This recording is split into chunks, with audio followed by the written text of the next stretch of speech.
think the common enemy will be this. When we actually hit a recession, investors, if they knew what we knew, if we could convince them of what we have proof of internally, they would be investing more than ever. But almost everybody knows, and Warren Buffett talks about this all the time, almost everybody is fearful when they should be greedy. Heroes are an inspiring group of people. Every one of them, from the larger-than-life comic book heroes you see on the big silver screen to the everyday heroes that let us live the privileged lives we do. Every hero has a story to tell. The doctor saving lives at your local hospital, the war veteran down the street who risked his lives for our freedom, the police officers and firefighters who risk their safety to ensure ours. Every hero is special and every story worth telling, but there is one class of heroes that I think is often ignored. The entrepreneur, the creator, the producer, the ones who look at the problems in this world and think to themselves, you know what? I can fix that. I can help people, and I can make a difference. Then they go out and do exactly that by creating a new product or introducing a new service. Some go on to change the world, others make a world of difference to their customers. Welcome to The Hero Show. Join us as we pull back the masks of the world's finest heropreneurs and learn the secrets to their powers, their success, and their influence, so you can use those secrets to attract more sales, make more money, and experience more freedom in your business. I'm your host, Richard Matthews, and we are on in 3, 2, 1. Hello and welcome back to The Hero Show. My name is Richard Matthews, of course, and I'm on the line with Paul Moore. Paul, are you there? I'm here. Awesome. So glad to have you here, Paul. For those of you who are following along with my journey, we're still out in the Midwest, just north of the St. Louis on our RV travels. Paul, where are you joining us from? I'm in central Virginia near the Blue Ridge Mountains, and if you're going to travel this way, we'd love to see you over here just off the Appalachian Trail and the beautiful Blue Ridge Mountains and the Shenandoah Valley. Absolutely. We're working our way down to the Florida Keys. We'll be there mid-May, and we're going to go all the way up the East Coast this summer. So We'll be going through Virginia as far as I know. Okay. Should be good. So let me go ahead and introduce you for our guests who don't know who you are. So Paul Moore, let's see, you graduated with an engineering degree and then an MBA from Ohio State. You started on the management development track at Ford Motor Company in Detroit. After 5 years, you departed and started a staffing company that you then sold publicly for $2.9 million 5 years later. And you were on the finalists for Ernst & Young's Michigan Entrepreneur of the Year 2 years straight. And then you got into the real estate investing sector, where you've done everything from, show up on HGTV to rehabbing to flipping to multifamily and self-storage and even, syndication and there was one other one. You started your own investment funds as well, is that right? Right. We have 3 investment funds where we invest in syndicated real estate. I can explain that if you want. Absolutely. I actually know what syndicated real estate is, but I don't know if all of our guests or all of our listeners do. So to start off with, our first question is basically, what are you known for, right? What's your business like now? What do you do? So hopefully that'll give you a place to answer that question. Okay, so yeah, we are known for helping people protect and grow their wealth in the commercial real estate space. So Wellings Capital, we have these funds, and we go out and spend an enormous amount of time vetting sponsors, which are operators of commercial real estate, and then we invest with them. The way we do that is we invest our money along with our investors, and we put that into deals that we think are the very, very best, safest deals in the areas of self-storage, mobile home parks, and apartments. And then we give our investors returns from the profits. Interesting. So in terms of real estate, just for our listeners, one of the things I talk about regularly is if you were to put real estate investing on like Robert Kiyosaki's ESBI thing, you have the operators, which are generally the business side of real estate, where someone is they're generally facilitating a deal, they're putting it together, they're operating the thing, they're finding the investor money, they're finding the people to do the capital improvements and all that kind of stuff. They're the ones who are actually running the business of the real estate. And then you have the investor side, which is the one who are doing the paper asset of the real estate, where you're coming in and you're putting your money into the business and realizing a return on that. And if I'm understanding correctly, you are helping facilitate that investor side of the real estate deal. Is that correct? Right. For example, I just spoke to a guy today who's a plastic surgeon. He has millions of dollars to invest, but he is not sure who to trust and he doesn't have time to figure it out. So if he trusts us, he can understand that we have vetted all of these operators and that we are going to give him diversified returns from these various operators, deals, assets.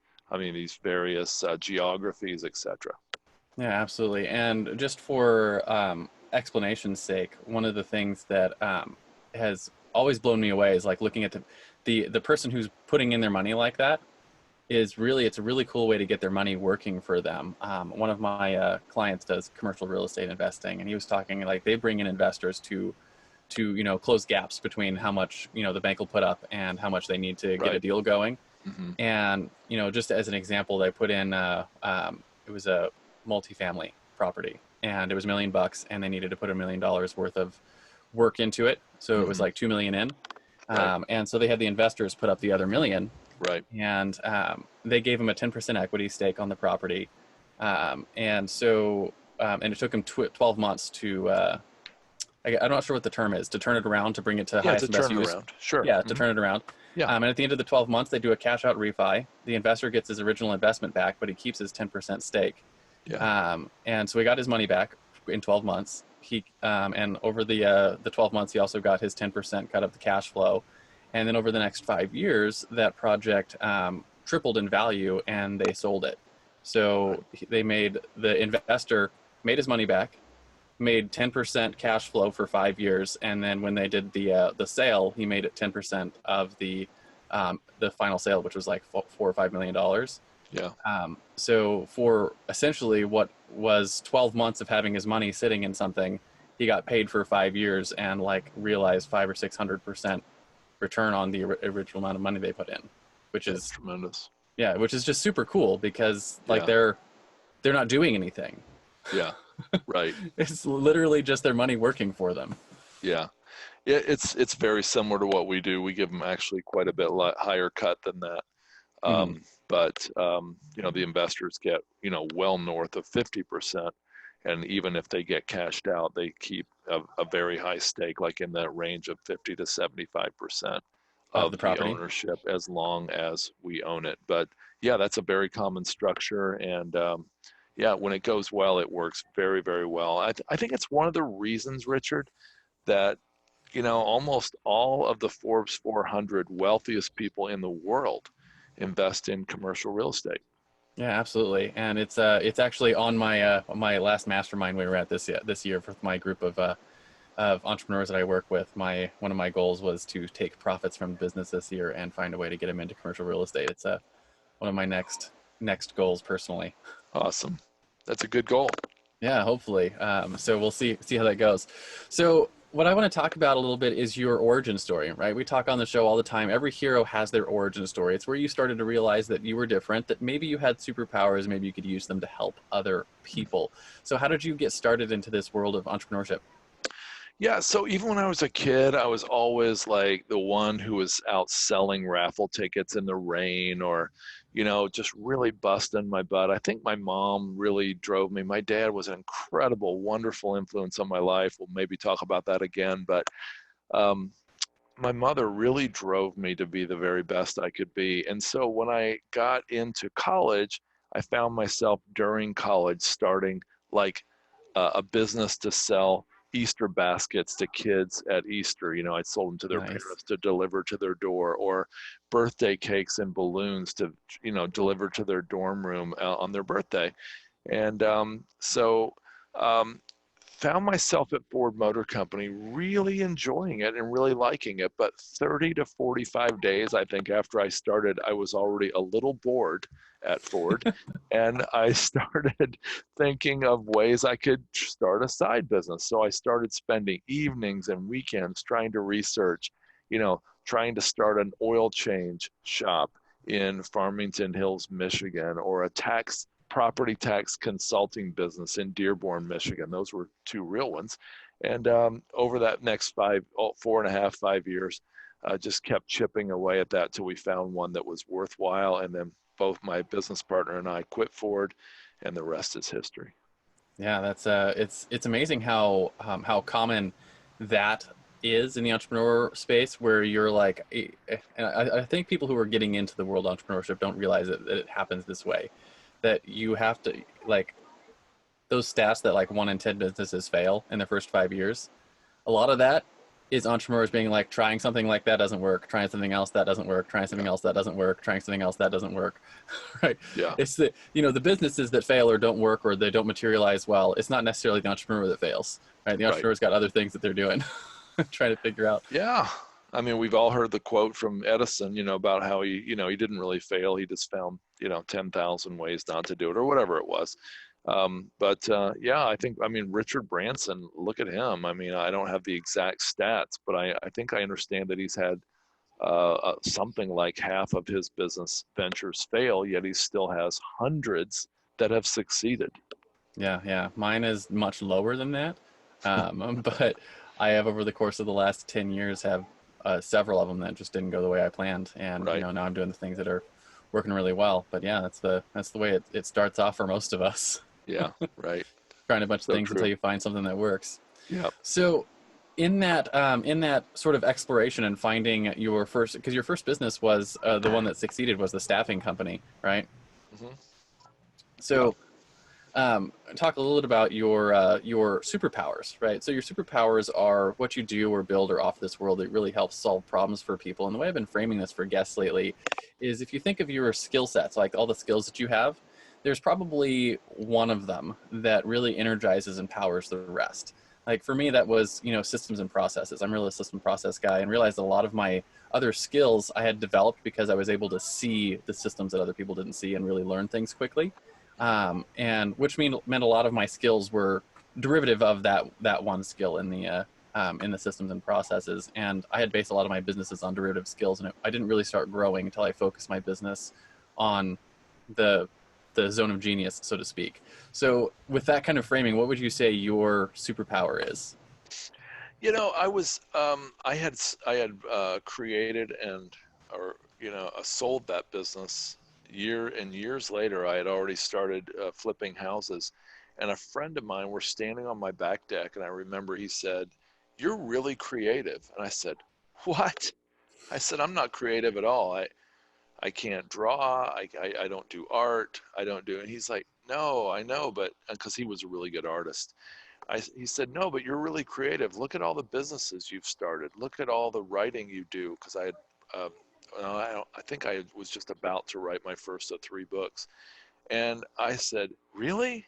Seriously?" And then I started thinking about it, and I realized, I had so narrowly defined creativity as being, something about art and being a great musician and all that. And I Yeah, realized, no, what I was doing was creativity as well. I mean, it was having the ideas for new businesses, thinking of new ways to do things, finding shortcuts, finding faster, better, cheaper ways to produce something that's better.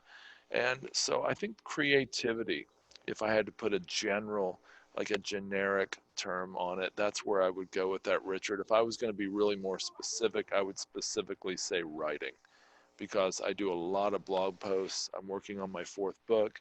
And so I would specifically say in the writing realm. so, in the world of creativity, it's something my wife and I were just talking about the other day because we got 4 kids in homeschool, so we talk a lot about things Yeah. that we can help We help. have 4 kids in homeschool too. Nice. Yeah. And one of the things we were talking about was how creativity thrives with limits, and when you take limits off, creativity dies. And I'm just curious to get your sort of your thoughts on that.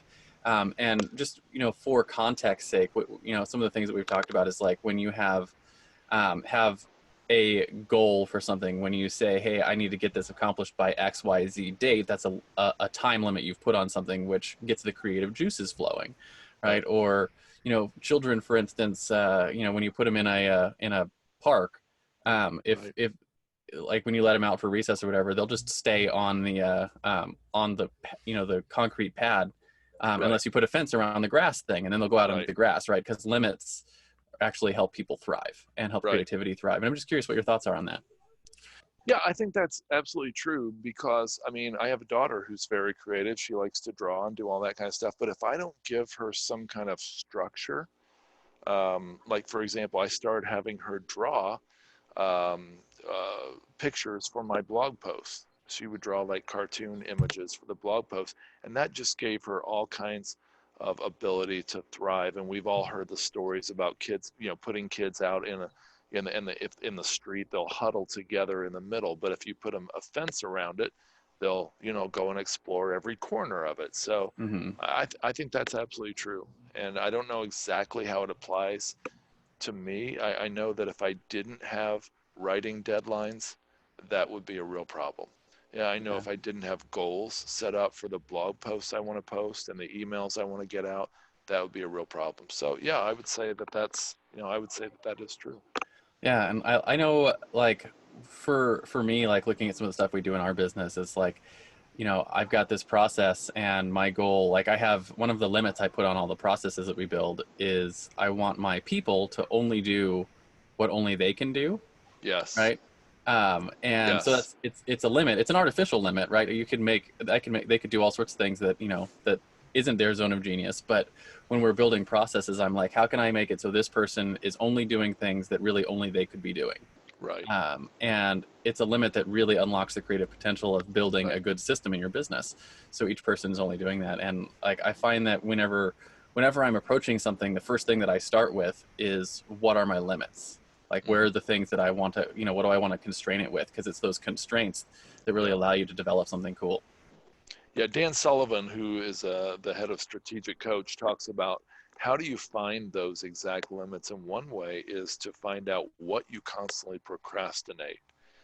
And if you're constantly procrastinating something, that might be a sign that it's something you need to offload. And instead of saying, Sullivan says, instead of saying, I'm going to outsource or delegate this to you, and basically it makes me miserable, let's say it's accounting.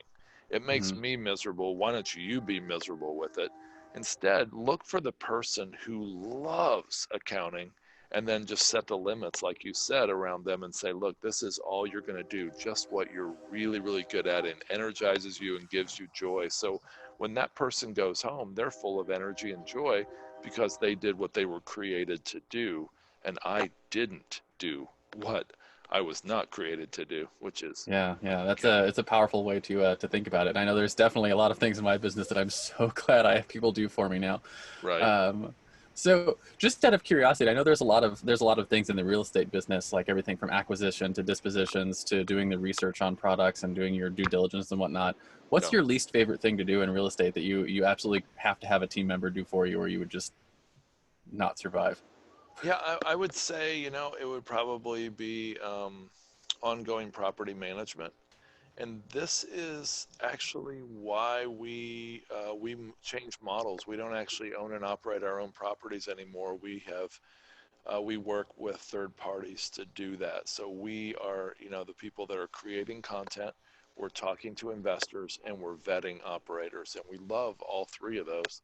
And that's what we do really well at. But if I had to be a property manager or an accountant, Just wouldn't work out, huh? it would not be good. So, just curiosity on your business model. If you're giving the investors a big cut, and obviously the operators still have to make their cut, how do you guys get paid in the work that you do? So there is, as an LP investor, we're getting a very small slice of a whole lot of projects. So in like several years before we went to this model, we were getting, let's just say 20% profit from one deal or Hmm. two deals. But with this model, last year we were able to invest in about 45 deals, and we were able to get a very small sliver of, let's say, 45 deals. And by doing that, and by and this is one of the keys, Richard, investing in projects that have outsized returns. And I mean, returns where, like, if the investors got 15%, they'd be really happy. Well, Hmm. we're investing in projects that have been averaging, 30, 40, 50% annual returns.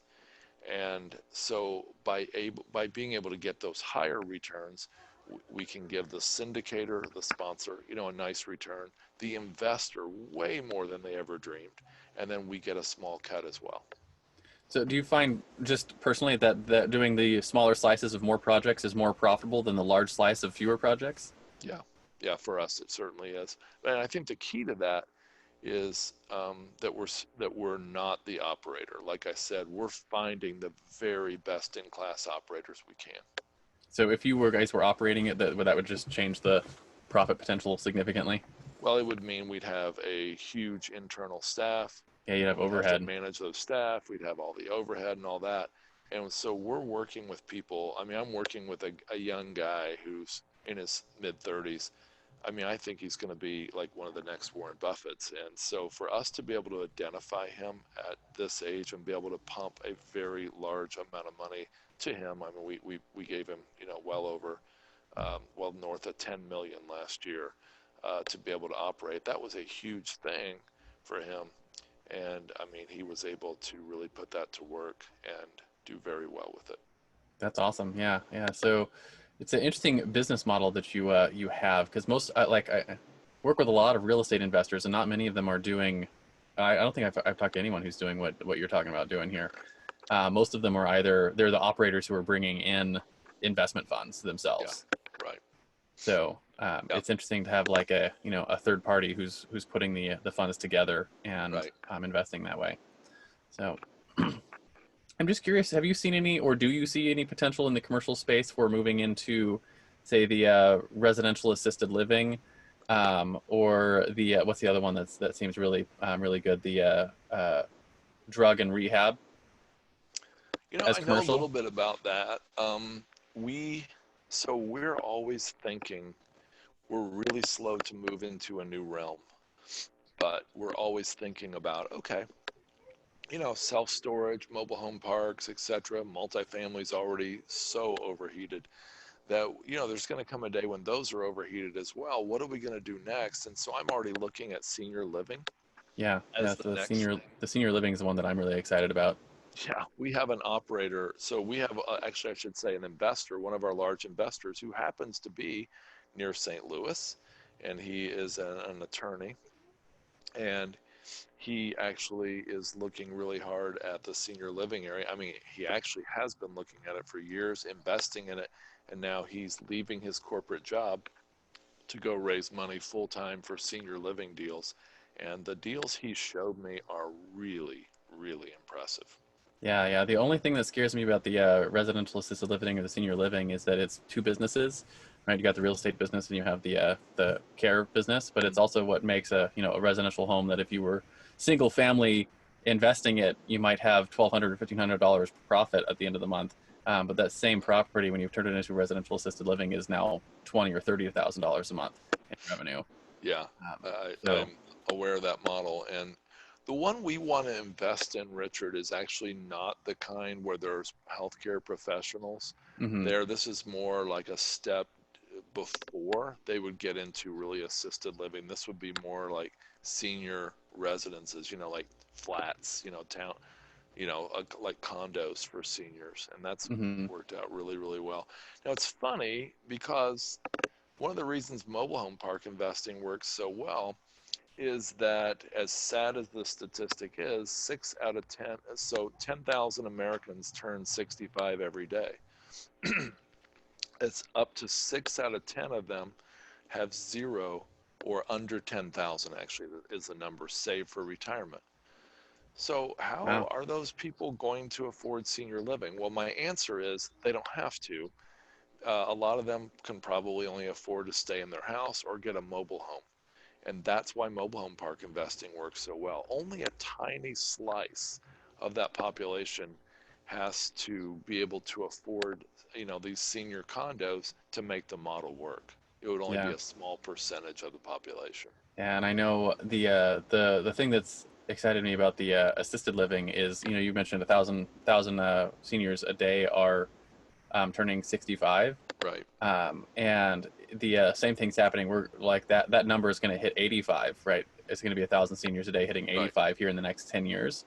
And they're saying at the end of this next decade, there'll be um, it'll be closer to 10,000 people a day that are getting into their 70s and 80s, and requiring more assistance to get they call it activities of daily living right. done. So it'll just be a huge market. And like the last I looked at the statistics, it was something like for every one bed in a town for seniors, there's generally demand for 15 today. Really? Yeah. Um, 15? yeah, Wow. so it's like almost you almost can't open a assisted living facility without a waiting list. Yeah, Almost anywhere you go. that seems to be what's happening. And so, I mean, I think it's going to be with healthcare, with biotechnology changing at the rate that it is, and with the rate of healthcare improvement, which is just stunning. If you've read some of the recent stuff on this, um, I think that the lifespans, they're talking well north of 100, just being right Hmm. around the corner as a normal lifespan. Yeah, yeah. My the doctor I'm working with right now, who's a performance doctor, like his goal is for his clients to live to their 120, Yeah, right?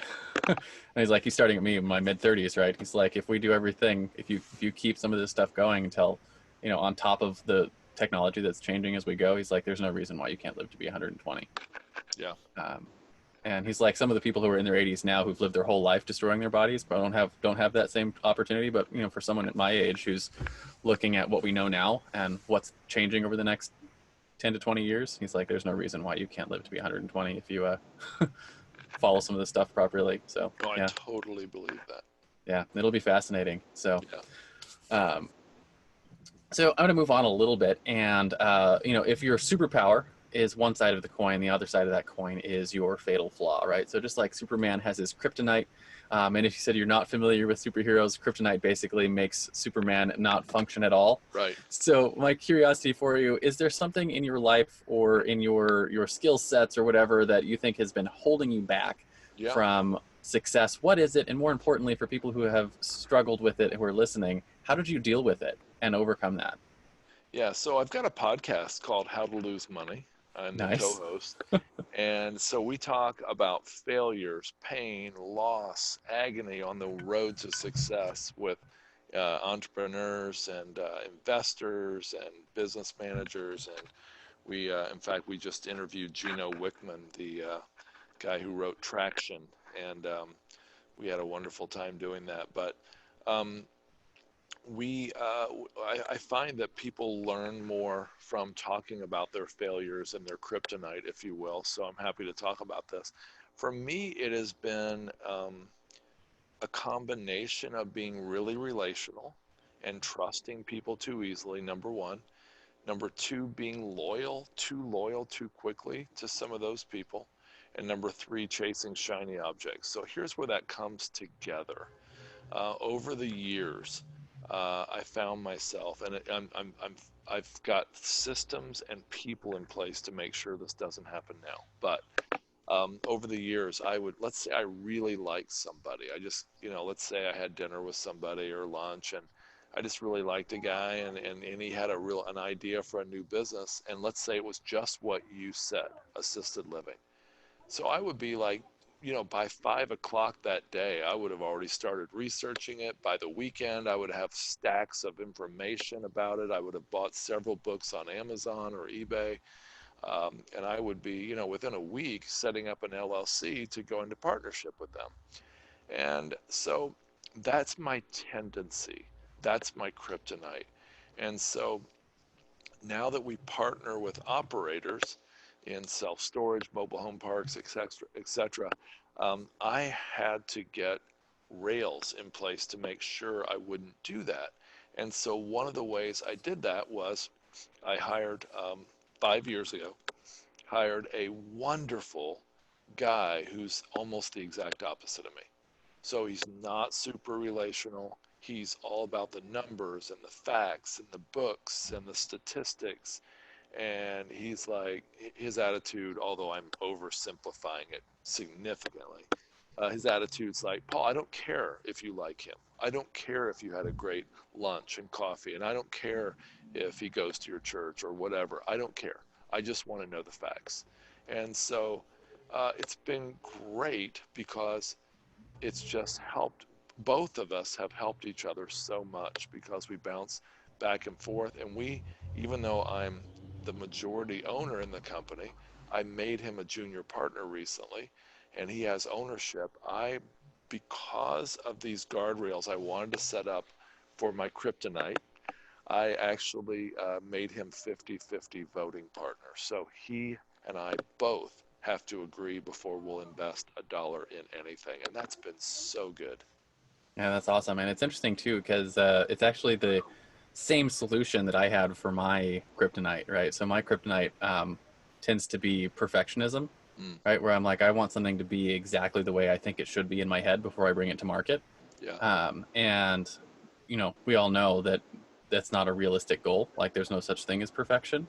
And so one of the things that I did was I had to bring on people whose job was to publish, right, to ship, right. And so it was like I can get it to where get it to someplace and and hand it off, mm, because that last 10% where it needs to be, like I would spend days, sometimes months on something trying to massage it into what I thought was perfection, and really it just needed to be shipped.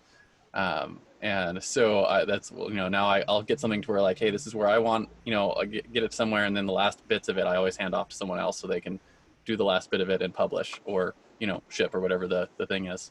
that's great. I find, Richard, when I'm writing a book, when I think it's done, and I mean literally done, and I think, yeah, this could be on Amazon in a week or a month. I find that like half of the time I spend on it is from that moment till it hits the bookshelf, and that's just and that's not because I'm a perfectionist. I just find that there's so many details Hmm. at the very end, before you ship it, and I think that's a great way of thinking of it. So, good. Yeah. So that's it's interesting that you can bring someone in to help sort of shore up your weakness there, Yeah, and whatever that is, and it really helps you grow your business and succeed that way. yeah. So, I'll talk a little bit about your common enemy. So, common enemy, the way I frame this for our guests is in terms of your clients, right? And so, for you, I would imagine your clients could either be the operators or they could be the investors. So, I'll let you pick which one you want to talk about. But if you could remove one thing from your life that from their lives that would just help them either understand what you do better or get better results from the work that you do, what is that sort of thing that you keep beating your head on the wall against with the people you work with, that you have to fight against all the time? Hmm. You know, um, it's interesting. When I had a staffing company, we would take over the payroll, taxes, benefits, workers' comp, 401k, etc. for people, and we would actually put these people on our payroll. And the common enemy was so easy to identify. It was the CPAs and attorneys, because they would try to talk the client who I had already finished selling. They would try to talk them out of it before they signed the contract, and more often than not, they did talk them out of it because they had a many year long relationship with them. Hmm. We don't have that in this business. I mean, I love the operators we work with, and I love the investors we have. And so I'm really scrambling here to think about what it might be. I'm going to predict. I'm going to predict ahead a little bit. We have a recession resistant fund. Self storage was written up today in the Wall Street Journal as the one um, stock Recession that was proof. actually going up during this huge downturn. As we record this, of course, the Dow lost 6% today alone. And it's lost a lot more than that over the last 2 weeks, actually 3 weeks almost now. But self storage was written up. And then a few weeks ago, mobile home parks were written up as having huge gains during the last 12 years since the recession, 4,100%, for example, for Sun communities. So um, I think the common enemy will be this. When we actually hit a recession, investors, if they knew what we knew, if we could convince them of what we have proof of internally, they would be investing more than ever. But almost everybody knows, and Warren Buffett talks about this all the time, almost everybody is fearful when they should be greedy. And that's the problem, because they're greedy when they should be fearful. Warren Buffett is greedy when he should be fearful, when others are fearful, and he's fearful when others are greedy. The problem is so many people get fearful when others are fearful that they don't invest. And that is going to be the problem in the next several months or possibly years, depending on how long this hopefully short-term crisis plays out. Yeah, yeah, hopefully. And then that's the result of the coronavirus like pandemic that everyone's been scared of. Right. Um, but yeah, it's interesting. And I like that sort of thinking on what the problem is because it's sort of like a meta level problem of people are afraid to invest when right now is a perfect time to invest. Right. Which is so it's interesting. So the common enemy then technically is fear, Right. and how do you overcome that and deal with it? And do you struggle with that much with your investors where they're actually afraid to invest and you have to do some selling on why it's a good time to invest, or are most of them just ready to go? Now, we really don't sell. I mean, we just present the opportunity, and almost everybody, I mean, I shouldn't say that. Everybody who invests sees it on their own and they're excited to invest with us. I will say that this week, with this big stock market drop, we had one investor who had committed and signed the paperwork, and he decided to pull out because he said he lost so much money in the stock market. He just felt like he didn't want to right now, take his stocks, cash them in, and invest with us. He felt like he wanted to hang in there and see if he could make his money back. So I don't know. I don't know if that's a form of fear, but that's a one-time thing out of hundreds and hundreds of investors, though. Yeah, and I could see that with a massive couple point drops that we've seen over the last couple of days, it could correct itself pretty quickly. Yeah. So he might get his money back, and maybe next month Yeah. Right. It's he wants to fit possible. in with Let's you. hope. Yeah, yeah, that'd be nice, right? So my next question for you then, if your common enemy is something that you fight against, and we talked about fear, your driving force would be something that you fight for, right? So just like Spider-Man fights to save New York, or Batman, who you mentioned earlier, fights to save Gotham, or Google fights to index and categorize all the world's information, what is it that you guys fight for with your investment firms? So with our investment firms, I have some personal things I'd like to circle back to, but with our investments, we fight against number one, overpriced real estate. I wrote a book called The Perfect Investment, which is about multifamily. Yet, here we are several years later, seeing multifamily being overpriced, overhyped, and a lot of people who are actually new in real estate investing are now deeming themselves gurus, and people are actually following them. And so we're fighting against this overpriced hysteria, specifically in multifamily, but in other forms of real estate as well. So we're fighting for people realizing, that there is a better way to invest. One of the reasons self-storage and mobile home parks are so strong right now is because there's mom and pop operators abounding in these asset classes, which means we can acquire at a very fair price a mobile home park. Let's say, for example, we just bought one for 7.1 million 3 weeks ago. 6 days later, right in the middle of the stock market meltdown, we got an offer. Remember, we bought it for 7.1. We got an offer for 9 million because, first of all, it was very fair to the seller because it had been, she hadn't even visited the place in 5 years. Okay, Did so you you do can any turnaround on it, or did you just no. put it Well, we're back on talking the about in market? 6 days. No, we didn't put it on the market. It was an unsolicited offer. We turned it down flat because it should be worth 12 to 14 million dollars once we make three very easy changes. And Nice. so those are the type of deals we see in self-storage and mobile home parks that it's very hard to find in multifamily. So I'm fighting for recession-resistant assets that are good in good times and do well in down times as well. And these are the two that we've found.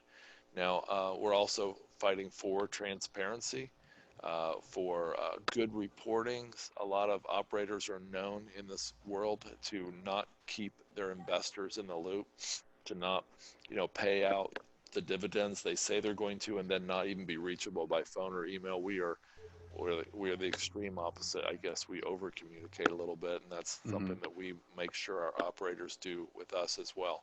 Now, on a personal level, um, I discovered something about 4 or 5 years ago called human trafficking and didn't know much about it. I assumed it was something that was happening in a far corner of the world. But you know what I found out, Richard? I found out that if you take the record profits of Nike, Starbucks, Apple, and General Motors, you add those together, you double that number. That's the approximate revenues annually generated by human trafficking. Holy And crap. it is a huge, huge problem. It's happening right under our noses. I'd like to believe if I was alive in the 1800s, I'd be an abolitionist fighting against slavery. And if I was an adult in the 1960s, I'd be for civil rights, fighting against, oppression. And this is oppression. This is a civil right. It is slavery, and these lives have been ripped away from tens of millions of people. In fact, since we started this podcast, a couple hundred people have been enslaved, and so it's a huge problem. And I want to tell the world about it. I'm also working with a group called the Freedom Place Project, freedomplaceproject.com, and we're building the plan is at least to build a large office tower in Dallas and actually use 100% of the profits to fight human trafficking and rescue its victims. That's amazing. Yeah, it's one of the things that I've always been blown away by is, and actually the sort of the impetus for creating this show in the first place, is this idea that culturally, at least in America, entrepreneurs have been regularly villainized, Mm-hmm. right? And even if when you get into the comic books, like this show is based on comic books, a lot of the comic book supervillains are always entrepreneurs, right? They're business people, Yeah, like and the you go Lego back. movie, right? Yeah, and you go back to like my childhood, and we had TV shows like what is it, Captain Planet, and Captain Planet. All their bad guys are always business people, and we rightly call people like doctors and veterans and police officers and firefighters heroes, but very frequently we look at entrepreneurs and be like, those guys, they're the devil, right? Right. They're the worst, and it's always struck me as the world doesn't work that way. Most of the entrepreneurs I know and most of the entrepreneurs you see, they build big businesses and create, like, they give more money than anyone else Yep. to causes that they believe in, and they build businesses to help solve problems. So Right. their business solves problems, and then they take the profits. And then personally, like, you don't need that much money to do whatever it is you want to do. So all the extra goes into stuff that you really care about, Right. and that it's something that, like, we run a supplement company, Mm-hmm. right? And one of our things that we do is every time a bottle is sold, we take a quarter and we put it into a fund that goes to Vitamin Angels. And Vitamin Angels, the leading cause of death in children under 6 years old worldwide is lack of vitamin A, right? Because vitamin A Wow. keeps your immune system going, and several 100,000 kids a year die from lack of vitamin A, and it costs a quarter to give a child enough vitamin A to survive for a year. Wow. So we donate a quarter for every time we sell a bottle, and so we have a little program we call Buy a Bottle, Save a Life. Wow. Um, That's and awesome. yeah, it's amazing to me that entrepreneurs are villainized when most of the time entrepreneurs are doing the kinds of things that you're talking about, and these kind of things. So, anyways, Right. I just really appreciate that kind of honesty and realizing that, hey, that's why I do this, right? To lift people like you up and show that, hey, actually, entrepreneurs are the superheroes. They're the ones that are really fighting and finding ways to make big changes in the world. Mm. Wow, that's awesome. And that's really inspiring what you're doing as well. That's wonderful. Thank you. So, when it comes to your driving force, I'm just curious, when it comes to something like the fighting human trafficking, one of the things that I have always loved about entrepreneurship specifically is it allows you to create tremendous windfalls of cash, right? Or cash flow that you can't create in other ways, right? So I remember as a child thinking, at church, they pass around the plate, you put your $5 in or whatever, and personally, that always bothered me. Not because it's not a good idea to put $5 in the plate, but because I didn't want to be the kind of person who is like, all I've got is $5 to put in the plate. I wanted to be the kind of person who could buy the damn building. Yeah. Right. and and so I was like, I could keep the $5 now and invest it into something like, real estate or building a business and do those kind of things. And then on the other side, take the revenues that, turn into hundreds of, tens of thousands of dollars and be able to do big things. Right. Has that ever been a motivation for you, realizing that entrepreneurship allows you to do big things? Yeah, that absolutely is. In fact, that's one of Jim Rohn said, and I'm very much paraphrasing here, but the reason we set goals is so that we can become the type of person who could get to that level, who could reach that goal.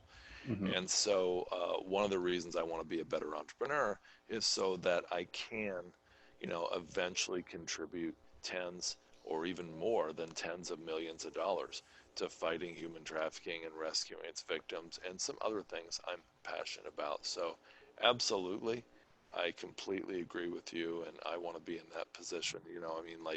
Obviously Bill and Melinda Gates are the very best example that I've ever seen of this. And then to many people's surprise, Warren Buffett followed them, and they're doing really, really big, important things in the world. And so I'm really impressed with what they're doing, and I would love to be in Yeah. that position. It's an interesting motivation for sure, because like for someone like me, it's still far away.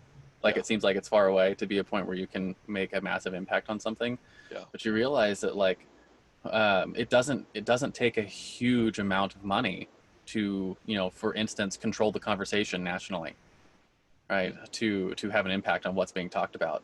Just right. as an example, if you remember back in the 90s, the truth campaign about cigarette smoking changed the Yes, course of human history, that's right. right? It worked.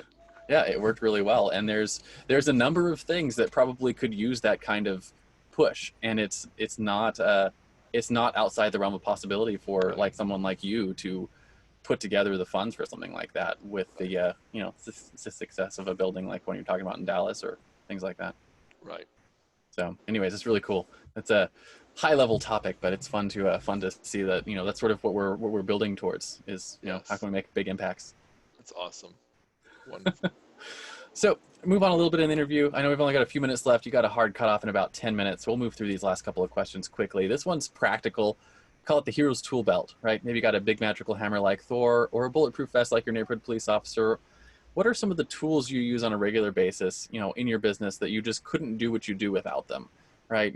So for me, a lot of times it's like I couldn't live without my calendar, couldn't live without Zoom that we do our podcast on. Some of the things that Yeah. you absolutely have to have nowadays that really enable your business. Let you do what you do.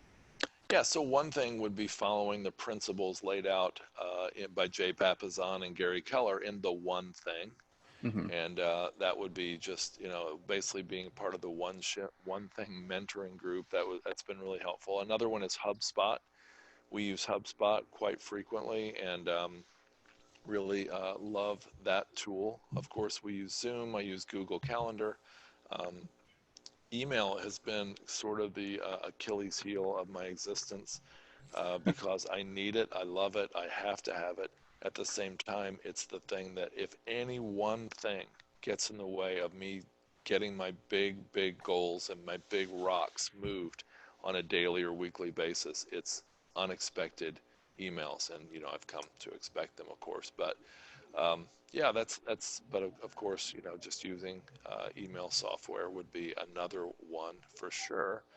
And then, um, if I was going to pick another one, I guess Microsoft Word would certainly be one of them, since I'm constantly writing, books Writing and and doing blog stuff in that. posts. Yeah.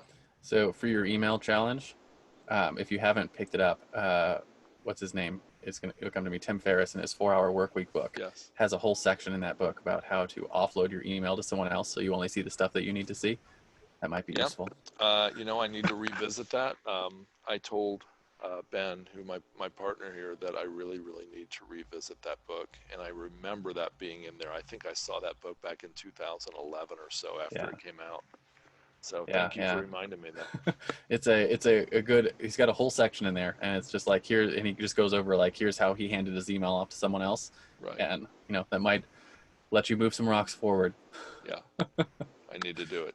So, my next question here for you is your own personal heroes, right? And so, just like Frodo had Gandalf, Luke had Obi-Wan Kenobi, or Robert Kiyosaki had his rich dad, who were some of your heroes?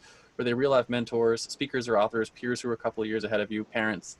How important were they to what you've accomplished so far? Yeah, so my mom and dad, as I'm already mentioned, my dad had such incredible integrity. He only had a high school education, but he rose to being right under vice president of several large companies. And um, I got to work in summer jobs at one of those companies, and it was a fairly radical union environment who really generally hated the owners, hated management, hated the company. And yet every time, and it wasn't because I was standing there. In fact, it would have been the opposite if they didn't like him. But every time my dad's name came up, and he was the HR director, so he had to deal. He was the head of union management, union relations. So he was butting heads with them regularly, daily.